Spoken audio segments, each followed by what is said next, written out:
You have to see this to believe it. A is seriously stop what you're doing.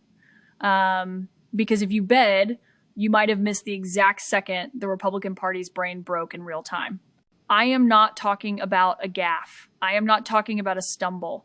I am talking about a full system failure. A blue screen of death. Live on national television. Here's the setup. Donald Trump, the man who thinks policy is just a fancy word for whatever I shouted 5 minutes ago, went on camera. He looked right into the lens. He channeled his inner populist. And he promised a 10% hard cap on credit card interest rates. 10%. Now, let's be real for a second. That sounds great, right? Who doesn't want cheap credit? But here's the problem. It's a fantasy. It's a hallucination wrapped in a red tie. There is no law. There is no plan. There isn't even a rough draft on a cocktail napkin. But Trump said it.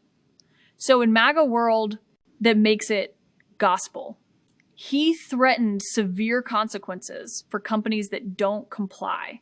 He spoke with that trademark confidence. The kind of confidence that says, I have no idea how this works, but I am going to say it loudly until you believe me. And usually that works. Usually the entire GOP apparatus just falls in line. They nod, they smile, they clap like trained seals. But then someone asked Mike Johnson about it.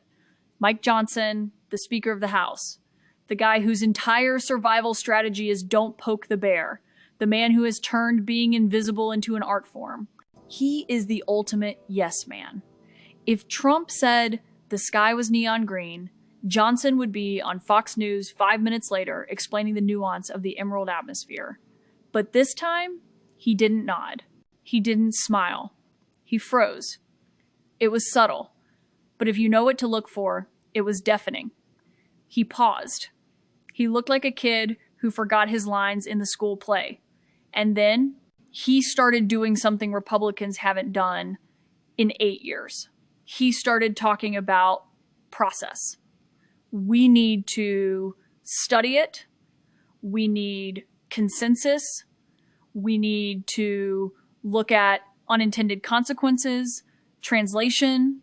Please, for the love of God, don't make me do this. This is the moment the facade cracked.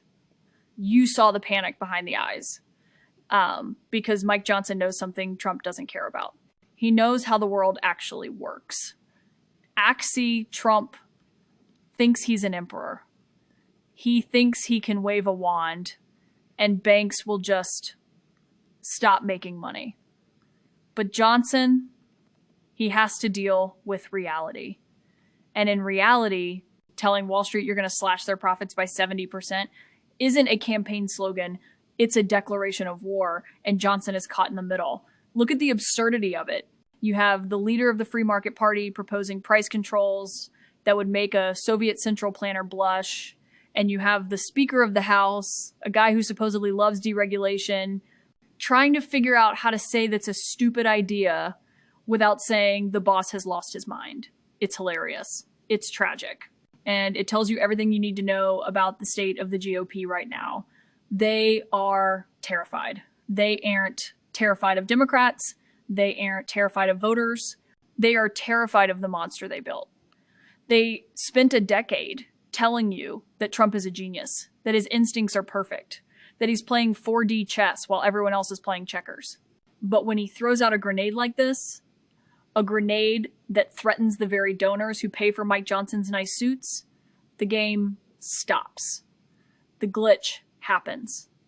Johnson's response wasn't just cautious, it was paralyzed. He used words like concept and legislation.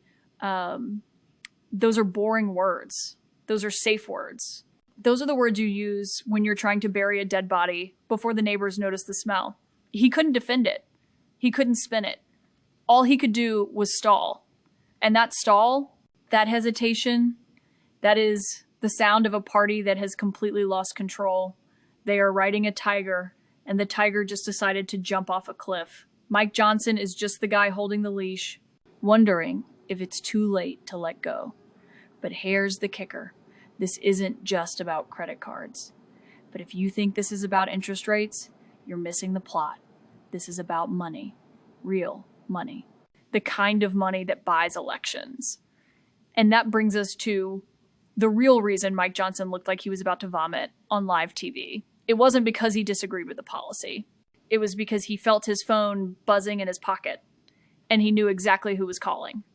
Do you want to know who? Do you want to know why a simple question made the third most powerful man in America look like a deer in headlights? Just wait until you see the next chart. Because we are about to follow the money, and it leads straight to a panic attack. So, who was calling? Who had Mike Johnson sweating through his suit? It wasn't the voters. Let's be honest. In Washington, voters are a nuisance you deal with every 2 years. Donors are the oxygen you breathe every single day. And here is the dirty little secret that makes this entire charade so delicious. The Republican Party, the institution Mike Johnson runs, is addicted to financial sector money. They are hooked on it. They mainline cash from banking packs, hedge funds, and private equity giants. For decades, the deal was simple. The GOP protects the banks, and the banks fund the GOP. A beautiful, cynical circle of life. Then comes Donald Trump. Trump stands up and screams, "I am going to cap interest rates." He sounds like Bernie Sanders with a spray tan. He sounds like a radical. And for a split second, the guys in the boardrooms at Chase and Citibank choked on their martinis because a 10% cap, that's not a policy adjustment. That's a nuclear bomb for the credit card industry. Their business model depends on you paying 25%, 28%, 30%. They need you drowning in debt. That's the feature, not the bug. If you cap it at 10%, their profit margins vanish. Poof, gone. Now, Mike Johnson knows this. He knows that if this ever became real legislation, the checks would stop clearing. The fundraisers would empty out. The dark money spigot would turn off. That's why he froze. He wasn't analyzing the economic impact on the working class.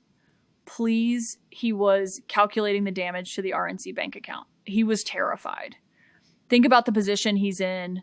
He's the waiter at the billionaire's banquet, and suddenly the head chef comes out of the kitchen and announces, "Tonight, we are serving poison." Johnson has to stand there, smile at the customers, and say what the chef meant to say is that the food will be adventurous. And he's doing damage control for a disaster that hasn't even happened yet. And this exposes the biggest lie of the MAGA movement. The lie that Trump is a populist fighting for you. He isn't fighting for you. He's performing for you. There is a difference. If Trump actually wanted to lower your interest rates, he had 4 years to do it. Did he? No. He rolled back regulations, he fired the watchdogs, he gave the banks exactly what they wanted, but now he needs your vote. So he puts on a costume. He pretends to be the enemy of Wall Street. But Mike Johnson can't wear that costume because Mike Johnson has to cash the checks. The tension you saw on that screen, that's the sound of a party ripping itself in half. On one side, you have the performance Trump saying whatever gets applause. On the other side, you have the transaction, the actual business of protecting corporate profits. Usually, they keep these two things separate. Trump does the rally, Johnson does the legislation. Trump yells at the clouds. Johnson signs the tax cuts. Everyone wins. But when Trump starts threatening the money directly, when he starts promising things that would actually hurt the donors, the gears grind. The machine smokes. Johnson used the word consequences. That was a signal. He wasn't warning you. He was signaling the banks. He was saying, "Don't worry, I've got this." He's just talking. I won't let him hurt you. It's pathetic, really. You have the Speaker of the House acting like a majestic human shield for Visa and MasterCard, all while trying to pretend he agrees with the guy attacking them. It's a tightrope walk over a pit of alligators. And Johnson is slipping. But here is where it gets even better. This isn't just about credit cards. This is a pattern. This is the new normal. The GOP has entered a phase I call polite panic. They know Trump is spiraling. They know the promises are getting crazier. They know the math doesn't add up. But they can't stop him. They can only try to contain him. And if you think this credit card moment was awkward, wait until you see how they handle tariffs. Wait until you see how they handle NATO. Because Mike Johnson has a playbook for this. He's been using it for months. It's a strategy of silence, smiling, and slow-walking chaos. But there is a limit to how long you can fake it. And folks, we are hitting that limit hard. Let me show you exactly what polite panic looks like when the cameras are off. Welcome to the new Republican governing philosophy. I call it the art of polite panic. It works like this. The leader sets the building on fire, and the leadership stands outside with a garden hose, telling everyone it's just a cozy campfire. Mike Johnson has become the world's most exhausted janitor. His entire job description is cleaning up aisle 5 after Donald Trump smashes the jars. And he has to do it with a smile. He has to do it while pretending that the smashing was actually a brilliant strategic deconstruction of the condiment industry. Watch the pattern. It's not just credit cards. It's everything. Trump goes to a rally and says, "It'll put 200% tariffs on everything," economists scream. The stock market twitches, and there comes Mike Johnson, shuffling to the podium, adjusting his glasses, saying, well, what the president means is that we are looking at strategic leverage negotiations. No, Mike. He said he wants to tax imported cheese until it costs as much as a used Honda. That's what he said. Trump says, "I'll fire the Federal Reserve chairman." Johnson says, "We respect the institution's independence, but we appreciate the president's vigorous input. It's a translation service. Trump speaks in chaos." Johnson translates it into Washington. He takes the crazy. They thought they could use his energy to get elected and then put him in a playpen while the adults ran the country. Mitch McConnell tried it. Paul Ryan tried it. Kevin McCarthy tried it. Where are they now? Gone. Retired. Humiliated. And now it's Johnson's turn. But the game has changed. The containment wall is breaching because Trump isn't just saying wild things anymore. He's promising impossible things. And see, when Trump talks about culture war stuff, Johnson is fine. He can handle bathrooms and books. That's easy.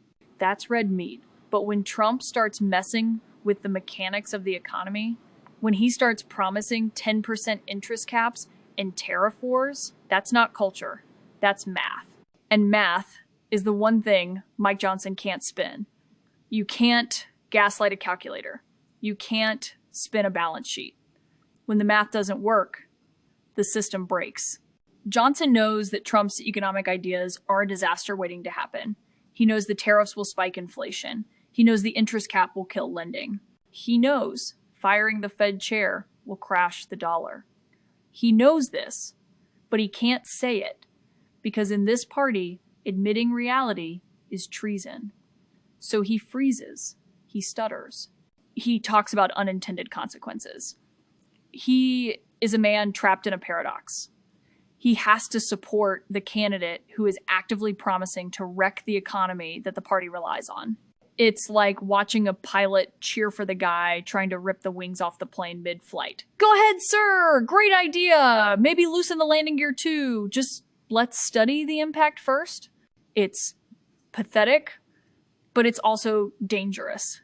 Because while Johnson is playing word games, real people are listening. People drowning in debt heard 10% cap and thought help was coming. They don't know it's a lie. They don't know it's performance art. They think it's a promise. And when that promise evaporates, when the study is finished And the answer is no. Who do you think they're going to blame?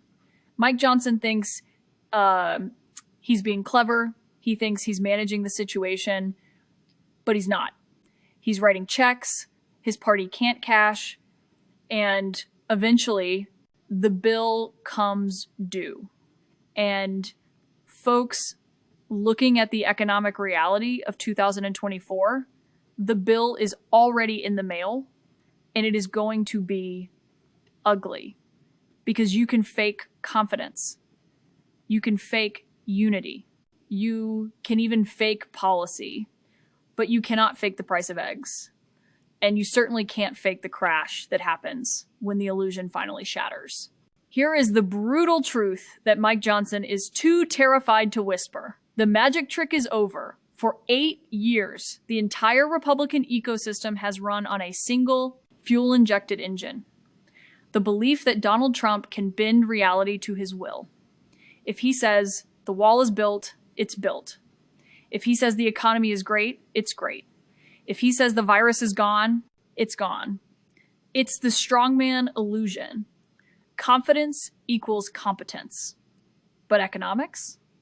Economics is the one opponent that doesn't care about your confidence. You can't bully inflation. You can't give a nickname to the national debt and make it cry. You can't sue interest rates. And that is why this moment matters. That is why Johnson froze. He sees the collision coming. He sees the train speeding down the track, and he sees the concrete wall of reality, and he realizes that Trump has convinced the passengers that the wall is made of marshmallow. It isn't. When the dust settles and the election noise fades, the math remains. The 10% cap will never happen. The tariff revenue will never pay off the debt. The drill slogan won't fix global supply chains overnight. And what happens then? What happens when the voters, the ones who bought the ticket, the ones who wore the hats, the ones who believed that Trump was the guy to stick it to the banks, realize that the banks are still winning? They will realize that Mike Johnson didn't freeze because he was confused. He froze because he knew the scam was up. He knew that for all the bluster, for all the America First shouting, the GOP is still the party of the boardroom, not the break room. They will realize they've been sold a lemon. A loud, shiny, gold-plated lemon, but a lemon nonetheless. And that realization creates a dangerous kind of anger. Not the rally kind. Not the cheering kind. The quiet, simmering resentment of people who know they've been played. Mike Johnson is the canary in the coal mine. When the canary stops singing and starts stuttering about process, you should run. You should get out of the mine. Because the collapse isn't coming from the outside. The Democrats aren't destroying the GOP. The media isn't destroying the GOP. The GOP is eating itself alive, choking on the gap between its populist promises and its corporate soul. They are trying to ride two horses going in opposite directions. One horse is named Burn It Down, and the other is named Protect the Dividends. You can't ride both. Eventually, you get torn apart.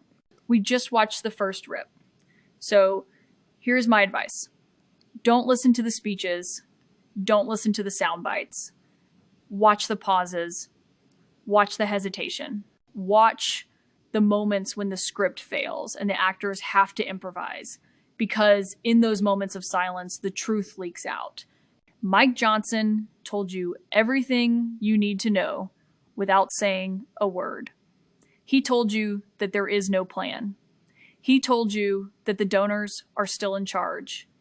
And he told you that deep down, in the places they don't talk about at parties, they are scared to death. They should be. Because you can only fake it until you make it. Or until you break it. And folks, I think we just heard the snap. If you want to know what happens when the rest of the skeleton crumbles, you know what to do. Smash that subscribe button. Hit the bell. Because the facade is cracking, the panic is real, and it'll be right here to show you the wreckage. Class dismissed.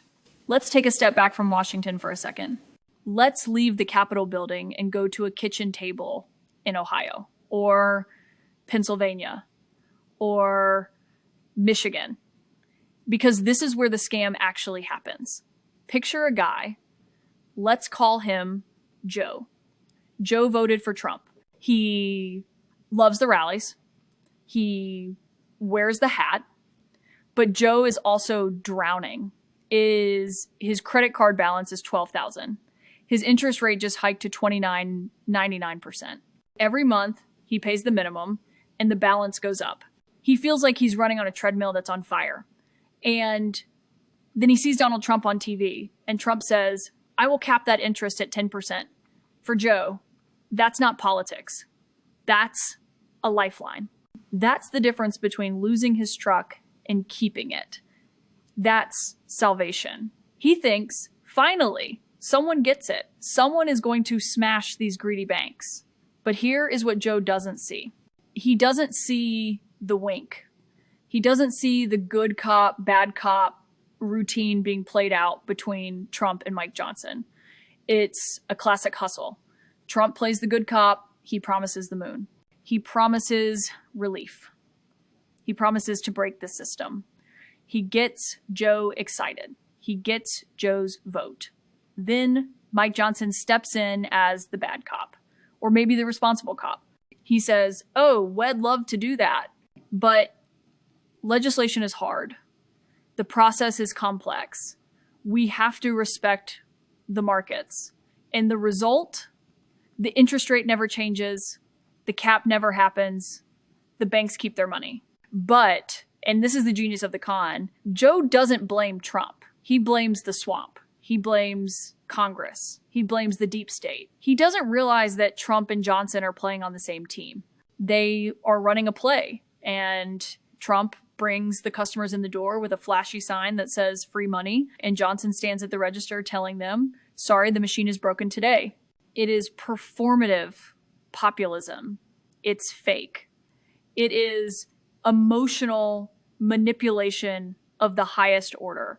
And this is why Johnson's hesitation was so dangerous, because for a split second, he forgot his lines. He forgot to play the responsible cop. He just looked like a terrified accomplice.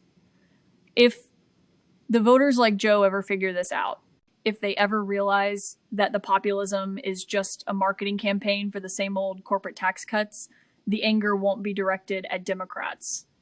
It will be directed at the people who lied to them. Think about the cynicism here. They are weaponizing the economic pain of their own base. They know their voters are hurting. They know the rent is too high. They know the debt is crushing. And instead of fixing it, they use it as a prop. Trump uses the pain to get applause. Johnson uses the pain to raise money from the banks who caused the pain by promising to protect them from Trump's applause lines. And it is a perfect self-sustaining ecosystem of betrayal. The banks win because nothing changes. Trump wins because he sounds like a hero. Johnson wins because the checks keep clearing. Who loses? Joe. Joe loses every single time. And the saddest part is, he's cheering for the guys who are picking his pocket. This credit card moment, it ripped the curtain back. And it showed that when push comes to shove, when it's a choice between helping the voter or protecting the donor, the GOP doesn't even hesitate. Well, Mike Johnson hesitated. But the decision was already made. The banks won before Trump even finished the sentence.